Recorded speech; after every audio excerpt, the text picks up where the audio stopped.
Hallo Rosemarie. Hallo. Was ist denn das für ein Bild?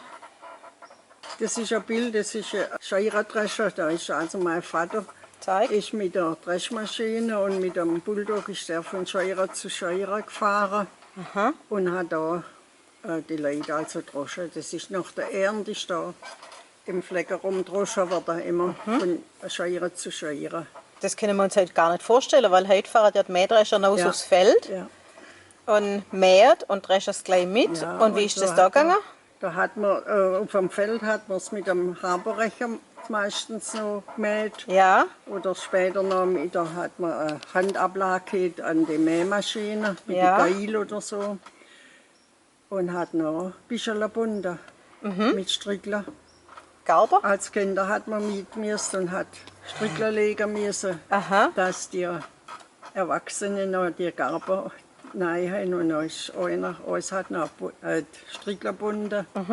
Und dann hat man sie aufgestellt in Reihe. Gut. Ja. Und dann, wenn sie schön trocken waren? Und also sind sie heimgefahren worden in Scheurer reingesetzt.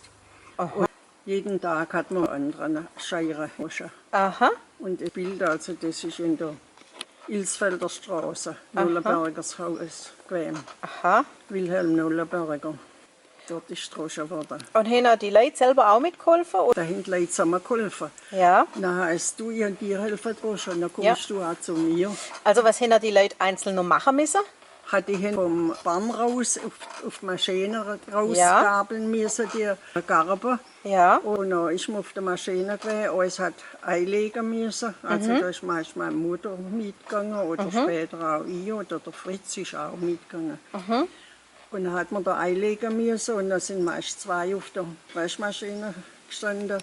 Und dann ist hinter das Stroh rausgekommen und dann sind da auch zwei oder drei. Dann hat man oft die Straße vollgesetzt mit Stroh und wenn dann die Maschine raus gewesen ist, hat das ganze Stroh wieder in die Scheuren eingeschafft werden müssen. Aha. Ah, das war natürlich schon arbeitsaufwendig. Das ist arg aufwendig gewesen. Da hat man immer so an den Leitball gebraucht. Also wie heute bei der Weiles, musst du gucken, wo du Helfer herbringst. Ja, und so dann haben hat die man auch schon gegenseitig.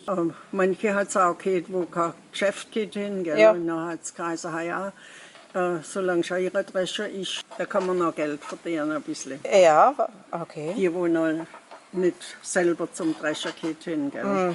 Ja, das ist heute schon eine große Erleichterung, was man alles aber kann. wo Gell? noch die Mähdrescher gekommen sind, gell, ist das also schon eine Entlastung gewesen. Gut, vielen Dank. Tschüss. Tschüss. Hey Leute, hat's euch gefallen? Dann guckt doch öfter mal in meinen Kanal rein. Oder auf meine Homepage, da hat so ganz nettes Programm. Bei uns ist nämlich etwas geboten.